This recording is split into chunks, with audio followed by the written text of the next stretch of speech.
Welcome to the NBA 2K G League show. I am your host, Varun Chara, and welcome to the show. Alright, so I want to do a quick Day 3 and Day 4 recap and just closing thoughts of the showcase. I just got back home in Virginia, and it's been like a really crazy couple of days, so I didn't have a chance to get this done sooner, but I did still want to get it done, so so let's get straight into it. So let's talk about the Osceola Magic versus South Bay Lakers game. Really the biggest player I thought, well actually two players who I thought stood out, is Rob Baker for the Magic, who had 28 points, 7 rebounds, 3 assists, 1 steal, and 1 block. He actually just was elected as the new G League president for the Players Association, but he's looked good to me. I think I've always been impressed by his game. He can stretch the floor, he can block shots, so I think he's definitely somebody that I thought has always been good and maybe could potentially get like a 2-way or a 10-day in the future. Also, DuJuan Gordon, he has been really impressive to me since he joined South Bay this year. He had 27 points, 10 rebounds, and 2 assists. I thought Gordon, his athleticism is always on display. He really hustles. You can kind of see when he plays, and I've always been very impressed by Gordon. For the Grand Rapids Gold versus Westchester Knicks, Jahmir Young, he had 28 points, 6 rebounds, 7 assists, 3 steals, and 1 block. Very impressed by him. He was also part of the first team for the showcase. So he looked really good. I think he's somebody that is trying to really show scouts that he can be on a 2-way and deserves a chance. And then Moses Brown, he had 14 points, 11 rebounds, 1 assist, 1 steal, and 4 blocks.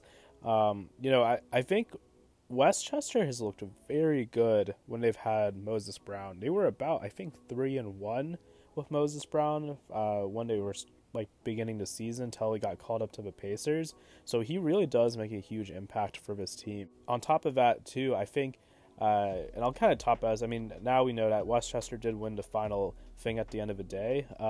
It was cool because I think, you saw, first of all, Landry Shamet, he got called up back to the New York Knicks, which is sooner than I expected because Tibbs kind of said there were some things we have to figure out. So I was kind of thinking it would take some time, but nope, he got called up and it was great. Shamet, he had 12 points, 1 rebound, 2 assists, 1 steal in the game against the Gold. But it's been awesome to see that, he's back in the league, and, it was really smart how Westchester was able to take him in the draft and let him rehab and then bring him back to the NBA team. And for our next game, the 905 versus the San Diego Clippers, I thought Frank Kaminsky had a really great game. He had 33 points, 7 rebounds, 5 assists. He looked really solid. Compared to the last game, he kind of was slow in that one. I think, honestly, I always expect that, especially, with guys, starting their first game with a new team. They're always going to have, a slow start. So I'm not surprised that he had a really good game this time because, he's really good. Obviously, he was a former lottery pick. So, and then for San Diego, somebody who I think has been standing out to me is RayJ Dennis. He had 25 points, 1 rebound, 6 assists, and 3 steals. Dennis is somebody I'm kind of wondering could be on the radar for some scouts because actually the Capital City Go-Go did sign him to a 2-way right before training camp, but then they cut him so they could re-sign Jared Butler. He is somebody that I think has looked really good. He had a good summer league too with the Clippers, so he's just someone I kind of I'm wondering if scouts will potentially look into more in the future. And then for the Golden State Warriors, they have an interesting situation because of that open 2-way spot. When they played Santa Cruz versus Windy City, Blake Hinson, he had 16 points, 3 rebounds, and 1 steal. Hinson's somebody who I'm kind of wondering could get a 2-way. He was with the Lakers initially on a 2-way before they signed Kolek, but Hinson is somebody that I think is a great shooter, and he's also, he's very strong too, and I think he's a really good fit for the Warriors also. So, I really like, that he's with Santa Cruz, and I'm wondering, what he could potentially do if he gets called up later in the season. And for our last player I want to talk about for Day 3 is Henry Ellenson. Now, Henry Ellenson has been tearing it up over the past 5 games, but on Saturday he had 21 points, 8 rebounds, 2 assists. Ellenson's not eligible for 2A, but he is eligible for 10 days when they start in January. So he's somebody to definitely keep an eye on because he's been having some really good games. He could help some teams. So I'm really excited to see what he does next and, where he ends up going moving forward. All right, so for day 4, which was the final day of the showcase. So kind of start with the Indiana Madians versus Texas Legends. I think the standout player for this game, in my opinion, was Emanuel Miller. He played 45 minutes in the game, but he had 19 points, 6 rebounds, 8 assists, and 1 steal. He was one of the Dallas Mavericks Exhibit 10 players in training camp. He's looked good throughout the season, and I'm wondering what's going to happen next. I mean, he's able to defend. He's able to try to hit these 3-point shots, which I think is one of the most important things in his career as he tries to become like a 3-and-D type of guy. He's really strong too, so I think he has the potential to be a good 3-and-D player, and that's something I'm really looking forward to seeing, where he continues to go next. For the Osceola Magic versus College Park Skyhawks game, I thought Jordan Bowden was really good. I remember when he got traded to the Skyhawks, I think it was in like January or February of last year. I remember when he played the Go-Go, he was honestly super good. So he had 24 points, 4 rebounds, 1 assist, and 2 steals. He's definitely somebody on my radar to see if he'll get called up in the future. And then I didn't say this earlier about Osceola, but they actually don't have Trevelin Queen because Trevelin Queen is actually playing for the Orlando Magic. He's finally getting his opportunity with the Magic, which has been huge. He had 17 points against the Boston Celtics. With the Mo Wagner injury, he was actually starting at power forward. And, he is somebody who's kind of done that even in the G League at the time. So it's been awesome to see that for Trevelin, and just really excited to see what he continues to do. Now for the Birmingham Squadron versus Delaware Bluecoats, Lester Quinones was probably had a really solid game. He had 12 points, 11 rebounds, 11 assists. But I also thought Josh Oduro, who looked really good, he had 24 points, 10 rebounds, 2 assists, and 1 steal and 1 block. So, both of those guys were standouts in my opinion for Birmingham. For the Rip City remix, somebody who is trying to get another 10-day, and try to get back in the league is James Bouknight. I mean, he had 19 points, 6 rebounds, 3 assists, 2 steals, and only like 14 to 15 minutes. So I thought that was very impressive, and he only had like 1 turnover. So that looked pretty good. We know he can kind of score the ball, so I thought he did a really good job, within that 15 minutes.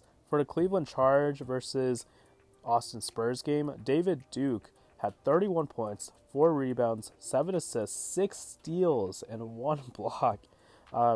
David Duke, I thought, he's bounced around between, I think it was Brooklyn and, the Delaware Bluecoats, and I thought the Spurs seemed to be really high on him because they've kept him, for now over a year actually, and so they must really value him as a player if they've kept him this long.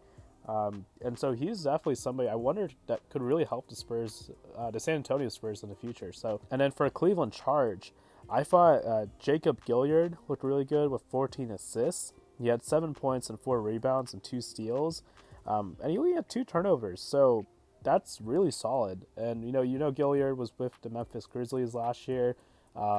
With all the injuries too, he had a lot of chances to play. So now you're going to see him try to hopefully get another 2-way to make himself back into the league.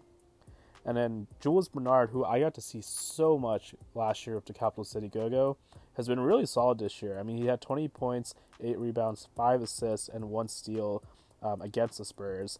And I know he's somebody who's definitely trying to get another 2-way as well. And then kind of moving to our championship game, and this is kind of my closing thoughts of the whole showcase. I thought this was a great championship game. I mean, it was pretty cool to see Sioux Falls because some of those guys were from the Summer League team who won Summer League.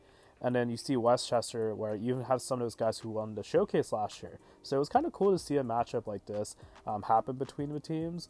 And, I was kind of wondering how are they going to do because Landry Shamet got called up earlier that day. So then you see Tyler Kolek gets assigned and he comes off the bench, has 22 points, 5 rebounds, and 11 assists. So, yeah, they were stacked. Westchester is really stacked this year. Even last year, they were pretty stacked. They had like Dylan Windler, they had Isaiah Roby, Mondi Diakite.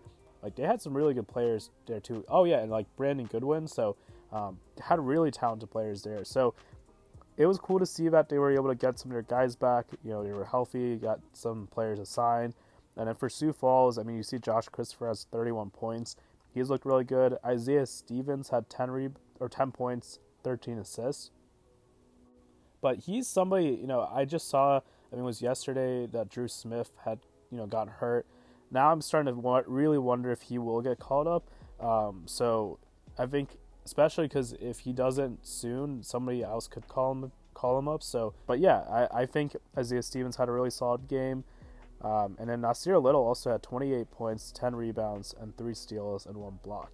So, yeah, I think both of these games were really solid, or both these teams were really solid for this championship game. And, yeah, I think going in, kind of now closing out the showcase, my thoughts, I thought it was a really great experience. I'm going to have a video to show for you guys who, couldn't be there in person for the fan day, like a vlog to show what it was like. But I thought it was a great experience overall. I always think it's awesome when they're able to have like these opportunities for these players. They're really fighting because they have families, but they have a career that they want to pursue, and it's always inspiring to watch them get this opportunity to show out on a big stage. So yeah, I think it's something I'm just going to continue to see. I think it will continue to be in Orlando because I think their contract with him is for like 2 more years. So, but yeah, it's been really awesome. So, but I think that's it for this video. If you have any thoughts about how the showcase was, anybody who stood out to you that I didn't really cover, please let me know. And of course, like always, if you watch this video, feel free to subscribe, like, or dislike because, hey, you do you. So, this is the NBA 2K G League show. I'm Varun Charya, and have a good evening. And happy holidays as well.